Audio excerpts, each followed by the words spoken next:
اعوذ باللہ من الشیطان الرجیم بسم اللہ الرحمن الرحیم الحمد للہ الذی خلق السماوات والارض وجعل الظلمات والنور ثم الذین کفروا بربهم يعدلون هو الذی خلقکم من طین ثم قضى اجلا وأجل مسمى عنده ثم أنتم تمترون وهو الله في السماوات وفي الأرض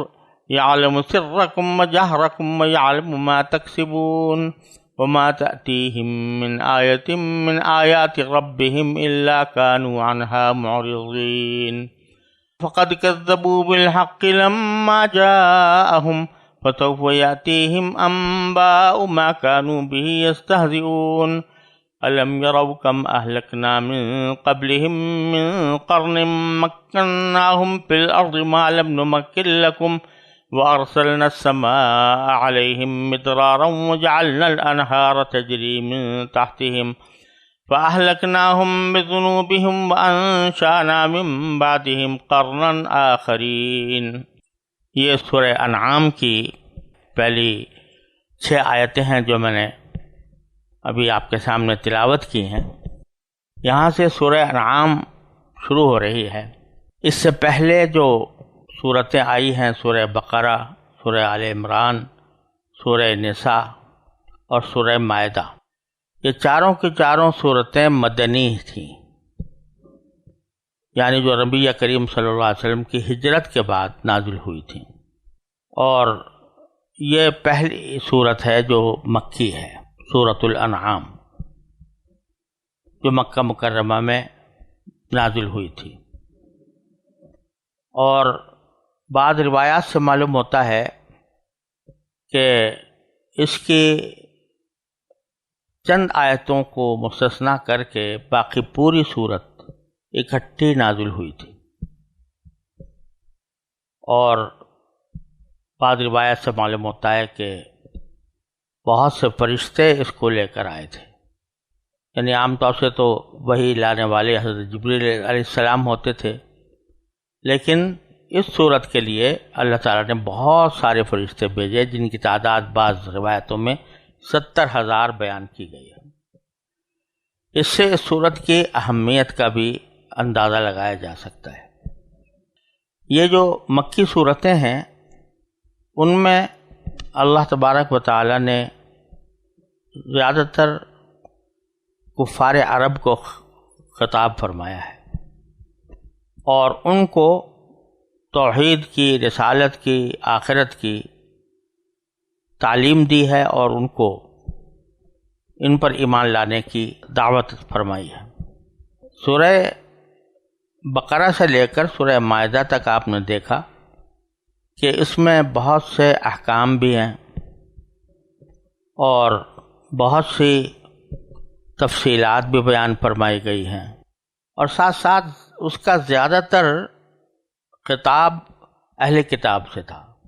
یعنی عیسائیوں سے یا یہودیوں سے،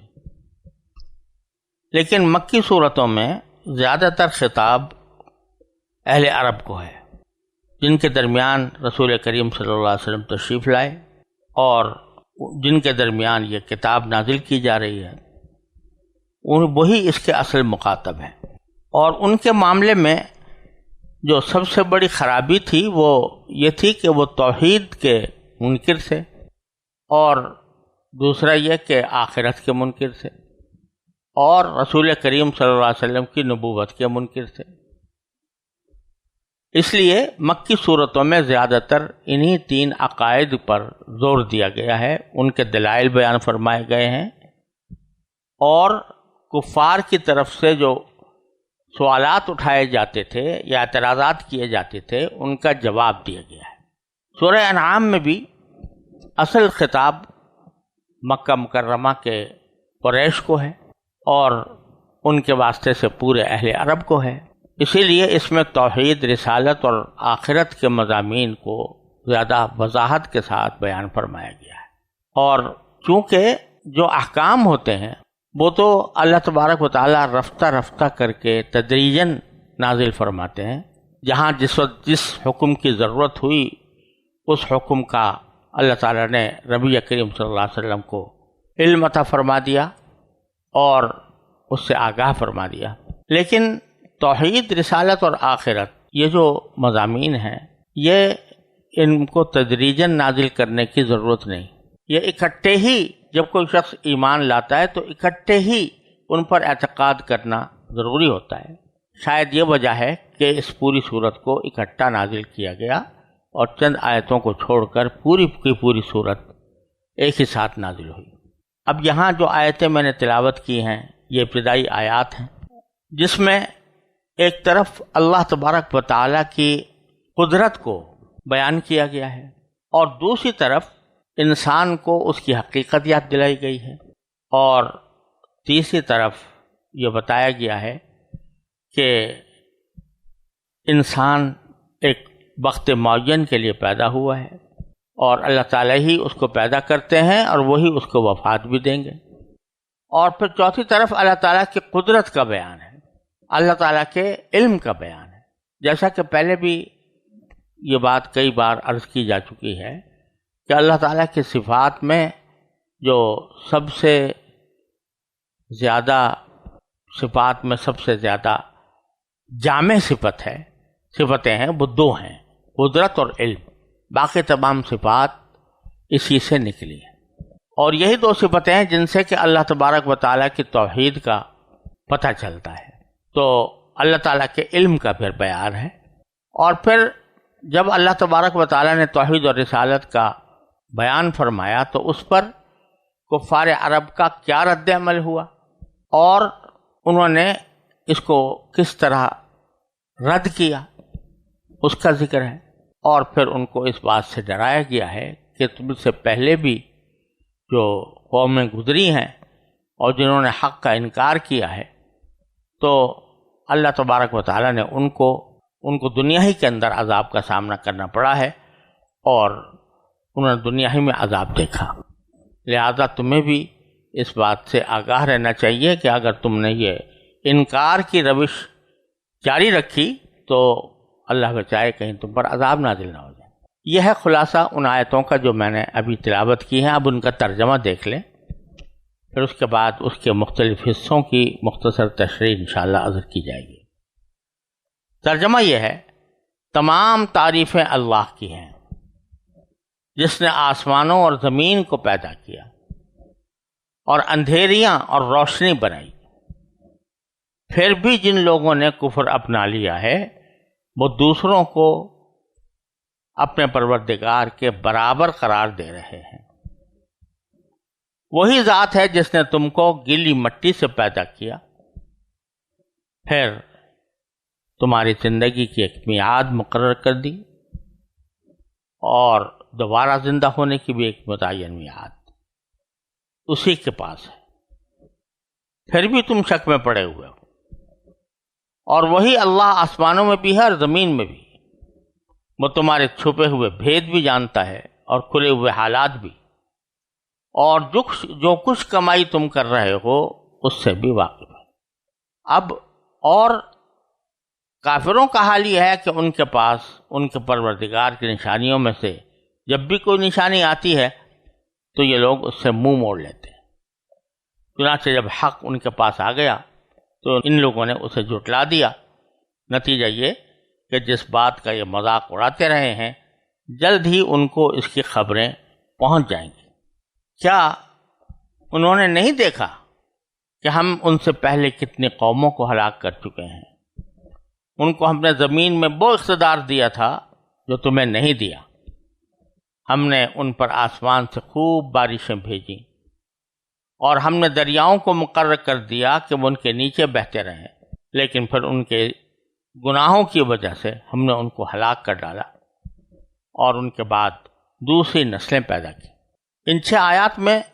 پہلی آیت کے اندر اللہ تعالیٰ کی حمد ہے، اور اللہ تعالیٰ نے متعدد صورتوں کو اپنے حمد سے شروع فرمایا ہے، لیکن سب سے پہلے حمد سے شروع کیا گیا تھا سورہ فاتحہ میں۔ وہاں اللہ تعالیٰ کی جو صفت بیان فرمائی گئی ہے، الحمدللہ رب العالمین، کہ تمام تعریفیں اللہ کی ہیں جو سارے جہانوں کا پروردگار ہے۔ تو یہ صفت تو وہاں پر بیان کی گئی ہے، اور اس میں تمام عالموں کا ذکر ہے، جس میں زمین کا عالم بھی ہے، آسمان کا عالم بھی ہے، انسانوں کا عالم بھی ہے، جنات کا بھی ہے، جانوروں کا بھی ہے، غرض پوری کائنات اس کے دائرے میں آ جاتی ہے۔ اور آگے کی صورتوں میں جہاں اللہ تعالیٰ کی حمد کا ذکر ہے تو وہاں اللہ تعالیٰ کی خاص خاص صفات بیان فرمائی گئی۔ تو گویا سورہ فاتحہ میں جو رب العالمین فرمایا گیا تھا اور اس کی حمد کی گئی تھی، اس کی جزیات مختلف صورتوں میں اللہ تعالیٰ نے نازل فرمائی ہیں۔ مثلا سورہ کہف میں الحمدللہ الذی انزل علی عبدہ الکتاب ولم یجعل لہ عوجا، وہاں کہ حمد اس ذات کی ہے جس کے اوپر اللہ تعالیٰ نے کتاب نازل فرمائی، اس ذات کی ہے جس نے اپنے بندے پر کتاب نازل فرمائی۔ تو وہاں رب العالمین کا ایک جزیہ یہ بیان کیا گیا ہے کہ اللہ تعالیٰ کے رب العالمین کا ایک مظہر یہ ہے کہ اس نے اپنے بندے پر کتاب نازل فرمائی۔ کہیں الحمدللہ فاطر السماوات والارض فرمایا گیا کہ تعریفیں اللہ کی ہیں جو تمام آسمانوں کا پیدا کرنے والا ہے۔ اب یہ پیدا کرنا جو ہے یہ بھی رب العالمین کا ایک جزوی صفت ہے، رب العالمین کی ایک جزوی صفت ہے۔ اسی طرح یہاں پر الحمدللہ الذی خلق السماوات والارض، یہاں رب العالمین کی ایک جزوی صفت یہ بیان فرمائی جا رہی ہے کہ تمام تعریفیں اس اللہ کی ہیں جس نے آسمانوں کو بھی پیدا کیا، زمین کو بھی پیدا کیا۔ یہ بتلانا منظور ہے کہ ایسا نہیں ہے کہ اللہ تعالیٰ کی تخلیق صرف کسی ایک چیز کے ساتھ محدود ہو، جیسا کہ کفار جو عرب کے تھے وہ یہ کہتے تھے کہ پیدا تو آسمان کر دی اللہ تعالیٰ نے اور زمین بھی کر دی، لیکن آسمانوں کا تو تمام کام اللہ تعالیٰ خود فرماتے ہیں، اور ملائے اعلیٰ کے اندر جو کچھ بھی ہو رہا ہوتا ہے وہ اللہ تعالیٰ کی تخلیق سے اور اس کے ارادے سے ہوتا ہے۔ لیکن جہاں تک زمین کا تعلق ہے، زمین پر اس نے کچھ دیوتا بنائے ہوئے ہیں، اور وہ دیوتا بھی بذات خود خدا ہیں، چھوٹے چھوٹے خدا اس نے بنائے ہوئے ہیں۔ لہذا ہمارا معاملہ چونکہ زمین سے تعلق رکھتا ہے تو اس واسطے ہمیں انہی دیوتاؤں کی طرف رجوع کرنا چاہیے اپنی مشکلات میں، جن کو اللہ تعالیٰ نے یہاں پر زمین میں دیوتا بنایا ہے۔ یہ ایک فاسد عقیدہ تھا۔ تو خلق السماوات والارض میں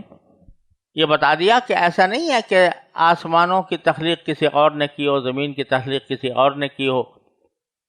اور آسمانوں کا انتظام کوئی اور کرتا ہو اور زمین کا انتظام کوئی اور کرتا ہو۔ یہ خیال بالکل غلط ہے۔ تمام آسمانوں کا انتظام بھی باری تعالیٰ فرماتے ہیں اور زمین کا انتظام بھی۔ جہاں تخلیق فرمائی ہے تو اس کا انتظام بھی یہی فرماتے ہیں۔ وَجَعَلَ الظُّلُمَاتِ وَالنُّورَ، اور وہ اللہ کے جس نے اندھیریاں بھی پیدا کی ہیں اور روشنی بھی پیدا کی ہے۔ اندھیریاں پیدا کی ہیں وہ بھی اسی کی تخلیق ہے،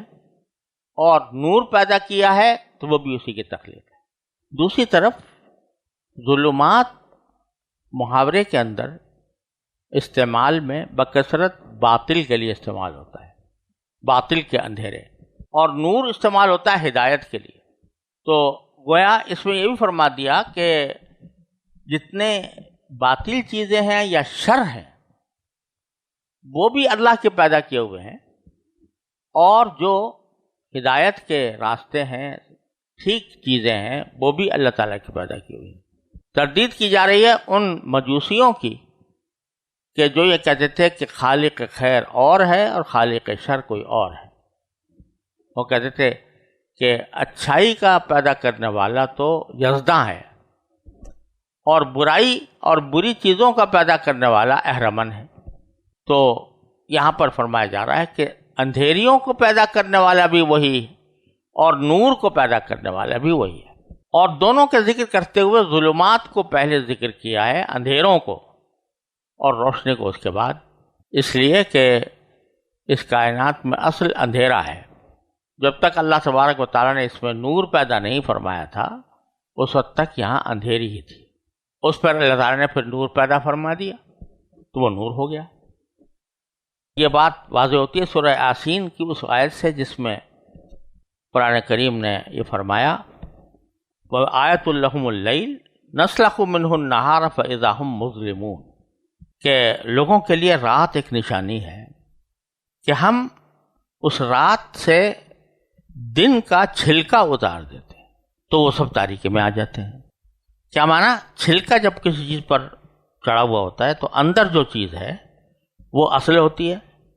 اور چھلکا اس کے اوپر ایک اس کی حفاظت کے لیے بنایا جاتا ہے۔ تو اصل چیز جو ہے وہ اندر مغز ہوتا ہے، چھلکا جو ہے وہ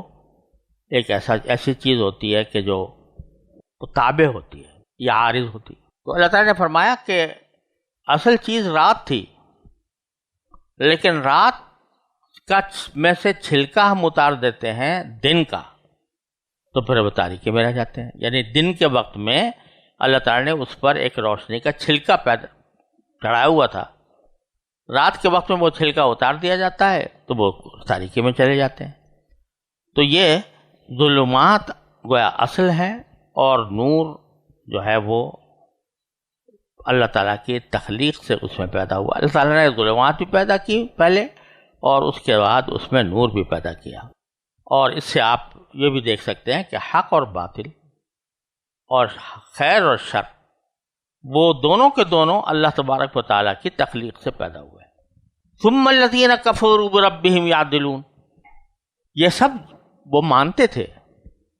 کہ آسمان و زمین کی تخلیق اللہ نے کی ہے، لیکن معاملہ یہ کہتے تھے کہ آسمان کی تخلیق کرنے کے بعد اس کے معاملات تو اللہ تعالیٰ نے اپنے پاس رکھے ہوئے ہیں، اور زمین کی تخلیق کر کے اس کا انتظام کچھ دیوتاؤں کو سونپ دیا ہے۔ تو اللہ تعالیٰ فرماتے ہیں یہ سب جاننے کے باوجود کہ اللہ ہی نے زمین آسمان کو پیدا کیا، اللہ ہی نے اندھیریاں روشنی بنائی، پھر بھی جن لوگوں نے کفر اپنا لیا ہے وہ دوسروں کو خدائی میں اپنے پروردگار کے برابر قرار دے رہے ہیں، کہ جس طرح اللہ تعالیٰ عبادت کا مستحق ہے اسی طریقے سے یہ دیوتا بھی عبادت کے مستحق ہے، تو کوئی اللہ تعالیٰ کے ساتھ ان کو برابر کر دیا۔ پھر انسان کو اس کی حقیقت یاد دلائی گئی ہے کہ آج تو تم بڑے بڑھ چڑھ کر بحث و مباحثے کر رہے ہو، اللہ تعالیٰ کی ذات و صفات کے اندر تم اپنے فلسفے پیش کر رہے ہو، حالانکہ تمہاری حقیقت کیا تھی؟ وَالَّذِي خَلَقَكُم مِّن طِينٍ، تم میں تو اللہ نے ایک گیلی مٹی سے پیدا کیا تھا۔ مٹی وہ کیا حقیقت ہے اس مٹی کی؟ تو اپنی حقیقت پر غور کرو کہ تمہیں اللہ نے مٹی سے پیدا کیا تھا، گیلی مٹی سے۔ اس کا ایک تو پہلو یہ ہے کہ پہلے انسان حضرت آدم علیہ السلام کو اللہ تعالیٰ نے مٹی سے پیدا کیا تھا، اشارہ اس کی طرف بھی ہو سکتا ہے کہ تمہارے جو جد امجد ہیں وہ مٹی سے پیدا کیے گئے تھے۔ اور دوسرا پہلو یہ ہے کہ ہر انسان اگر دیکھا جائے، غور کیا جائے، تو اس کی تخلیق میں مٹی ہی کو بڑا دخل ہے،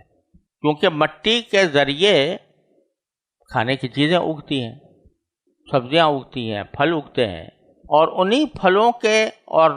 مٹی اور پھلوں کے اور پودوں کے کھانے کے نتیجے میں انسان کے جسم کی نشو و نما ہوتی ہے، انسان کا جسم تقویت پاتا ہے، اور اسی تقویت کے نتیجے میں اس کے اندر مادہ منویہ پیدا ہوتا ہے، اور پھر وہ مادہ منویہ ہی در حقیقت انسان کی تخلیق کا سبب بنتا ہے۔ اس لحاظ سے بھی ہر انسان مٹی سے پیدا کیا گیا۔ ثم قضا اجلا، پھر اللہ نے ایک وقت مقرر کر دیا، پیدا تو کیا مٹی سے ہر انسان کو، لیکن پھر اس کا ایک وقت مقرر کر دیا۔ وہ اجل مسمن عندہ، اور ایک اجل، ایک مدت مقرر اللہ تعالیٰ کے پاس ہے۔ دو مدتوں کا یہاں پر ذکر فرمایا ہے، پہلے قضا اجلا اور دوسرا اجل مسمن عندہ۔ اس کے ایک معنی تو یہ ہے کہ اجل سے مراد پہلی اجل میں ذکر ہے ان لوگوں کا جو دنیا سے جا چکے، تو ان کے لیے تو اجل اللہ نے مقرر کی ہی تھی، اور اب وہ تم کو بھی معلوم ہو گئی ہے کہ ان کے لیے کیا مدت مقرر کی تھی، کب وہ ان کا انتقال ہوا۔ لیکن ایک آنے والوں جو ابھی تک زندہ ہیں ان کی کیا مدت ہے، کب وہ دنیا سے جائیں گے، یہ صرف اللہ ہی جانتا ہے۔ تو اجل مسمن عندہ، تو دوسری اجل وہ ہے جو اللہ تعالیٰ کے پاس ہی متعین ہے، کوئی دوسرا نہیں جانتا۔ ایک معنی تو اس کے یہ ہو سکتے ہیں، اور دوسرے معنی یہ ہیں کہ یہاں پر اللہ تبارک و تعالیٰ نے جو پہلی اجل ہے اس سے مراد ہے زندگی کی، انسان کی زندگی کی مدت، اس کی میعاد، اور دوسری جو اجل ہے اجل مسمى عنده، اس سے مراد ہے دوبارہ زندہ ہونا۔ تو اللہ نے وہ اجل بھی مقرر کی ہے کہ تم کب مرو گے، کب دنیا سے جاؤ گے، اور یہ اجل بھی مقرر کی ہے کہ کب تمہیں دوبارہ زندہ کیا جائے گا۔ پہلی اجل تو ہر انسان کی اس وقت پتہ چل جاتی ہے جب اس کا انتقال ہوتا ہے، لیکن دوسری اجل جو ہے وہ مسمى عنده، وہ اللہ ہی کا علم ہے، کے پاس اس کا علم ہے کہ کب وہ واقعہ پیش آئے گا کہ ان کو دوبارہ زندہ کیا جائے گا۔ ثم انتم تمترون، اس کے باوجود بھی تم لوگ شک میں پڑ جاتے ہو کہ جس نے آسمان و زمین پیدا کیے، جس نے اندھیریاں پیدا کی، جس نے نور پیدا کیا، جس نے تمہاری تخلیق کی، جس نے تمہارے تخلیق کے بعد تمہاری زندگی کی میعاد مقرر کی، دوبارہ زندہ ہونے کی میعاد مقرر کی، اس کو چھوڑ کر تم دیوتاؤں کی عبادت کرنا شروع کر دیتے ہو۔ وَهُوَ اللَّهُ فِي السَّمَاوَاتِ وَفِي الْأَرْضِ، اور وہی اللہ ہے زمین آسمانوں میں بھی اور زمین میں بھی۔ ایسا نہیں ہے جیسے تم کہتے ہو کہ آسمانوں کے اندر تو انتظام اللہ تعالیٰ کرتا ہے اور زمین کا انتظام جو ہے دیوتا کرتے ہیں، لیکن وہ اللہ تعالیٰ آسمان میں بھی وہی کار فرما ہے اور زمین میں بھی۔ وَهُوَ الَّذِي فِي الْأَرْضِ إِلَٰهٌ وَفِي السَّمَاءِ إِلَٰهٌ وَهُوَ الَّذِي فِي السَّمَاءِ إِلَٰهٌ وَفِي الْأَرْضِ إِلَٰهٌ، تو وہ اللہ آسمان میں بھی معبود وہی ہے اور زمین پر بھی وہی معبود۔ یعلم سرکم وجہرکم، یہاں تک بیان تھا باری تعالیٰ کی صفت قدرت کا، اب بیان ہے صفت علم کا، کہ وہ تمہارے چھپی ہوئی چیزوں کو بھی جانتا ہے اور جہرکم، اور تمہارے کھلے ہوئے حالات بھی جانتا ہے۔ تم جو کام چھپا کر کرتے ہو ان سے بھی باری تعالیٰ خوب باخبر ہے، اور جو کھلے عام کرتے ہو ان سے بھی۔ وہ یعلم ما تکسبون، اور جو کچھ کمائی تم کر رہے ہو اس سے بھی واقف ہے، اس کو بھی جانتا ہے۔ کمائی کرنے کے معنی ظاہری کمائی کے بھی ہو سکتے ہیں، دنیاوی کمائی، اور اس کے معنی وہ اعمال جو تم کر رہے ہو جس کا نتیجہ آخرت میں ظاہر ہوگا، وہ سب اللہ تعالیٰ جانتا ہے۔ یہ ساری حقائق ہیں، لیکن وما تأتیہم من آیۃ من آیات ربہم، کافروں کا حال یہ ہے کہ ان کے پاس ان کے پروردگار کی نشانیوں میں سے جب بھی کوئی نشانی آتی ہے الا کانوا عنہا معرضین، تو یہ لوگ اس سے منہ موڑ لیتے ہیں۔ فقد کذبوا بالحق لما جاءہم، چنانچہ جب حق ان کے پاس آ گیا تو ان لوگوں نے اسے جھٹلا دیا۔ پہلے اعراض کیا، بات سنی نہیں، اس پر غور نہیں کیا، اور پھر اسی حالت میں آخری انجام یہ ہوا کہ اس حق کو جو ان کے پاس آیا تھا اس کو انہوں نے جھٹلا دیا۔ فسوف یأتیہم انباء ما کانوا بہ یستہزئون، نتیجہ یہ ہے کہ جس بات کا یہ مذاق اڑاتے رہے ہیں جلد ہی ان کو اس کی خبریں پہنچ جائیں گی، یعنی ان کی حقیقت معلوم ہو جائے گی کہ تم جن چیزوں کا مذاق اڑا رہے تھے وہ واقعات میں وہ صحیح تھیں، اور اس کے نتیجے میں تم نے جو ان سے انکار کیا تو یہ اپنے حق میں بہت برا کیا اور اپنے اوپر ظلم کیا۔ الم یروا کما اہلکنا من قبلہم من قرن، کیا وہ یہ دیکھتے نہیں ہیں کہ ہم ان سے پہلے کتنے قوموں کو ہلاک کر چکے ہیں، اور وہ قومیں ایسی تھیں کہ مکناہم فی الارض ما لم نمکن لکم، ہم نے زمین میں ان کو وہ اقتدار دیا تھا جو تمہیں نہیں دیا، یعنی وہ بڑی تم سے کہیں زیادہ قوت کے شوکت کے مالک تھے، بڑے جاہ و حشم والے تھے، بڑی شان و شوکت والے تھے تمہارے سے کہیں زیادہ۔ اس کے باوجود جب انہوں نے حق کا ساتھ نہیں دیا اور حق کا سے انکار کیا یا اس کو جھٹلایا تو ہم نے ان کو عذاب کے ذریعے ہلاک کر دیا۔ ان کی پھر تفصیل بیان فرماتے ہیں کہ وَأَرْسَلْنَا السَّمَاءَ عَلَيْهِمْ مِدْرَارًا، قوتیں بھی ان کو بہت دی تھی اور ہم نے ان پر آسمان سے خوب بارشیں برسائی تھیں، خوب بارشیں برسائی تھیں۔ بارشیں برسانے کا مطلب یہ کہ ان کے لیے ان کی معاشی ضروریات خوب اچھی طرح خوشحالی کے ساتھ پوری ہو رہی تھی۔ اور وَجَعَلْنَا الْأَنْهَارَ تَجْرِي مِن تَحْتِهِمْ، ہم نے دریاؤں کو یہ حکم دیا تھا، مقرر کر دیا تھا کہ وہ ان کے نیچے بہتے رہیں، اور اس کے ذریعے وہ اپنے کھیتیاں بھی سیراب کر سکتے تھے، اس کو پانی میں بھی استعمال کر سکتے تھے۔ یہ ساری نعمتیں ان کو ہم نے دیں، فَأَلَكْنَاهُمْ بِذُنُوبِهِمْ، لیکن ان کے گناہوں کی وجہ سے ہم نے ان کو ہلاک کر دیا۔ اور گناہ سب سے بڑا یہ تھا کہ اللہ تعالیٰ کی توحید کے منکر ہوئے اور اللہ کے پیغمبروں کے منکر ہوئے، تو ہم نے ان کو ان کے گناہوں کی وجہ سے ہلاک کر دیا۔ وَأَنشَأْنَا مِن بَعْدِهِمْ قَرْنًا آخَرِينَ، اور ان کے بعد ہم نے کوئی دوسری نسل پیدا کی۔ یہ بتایا جا رہا ہے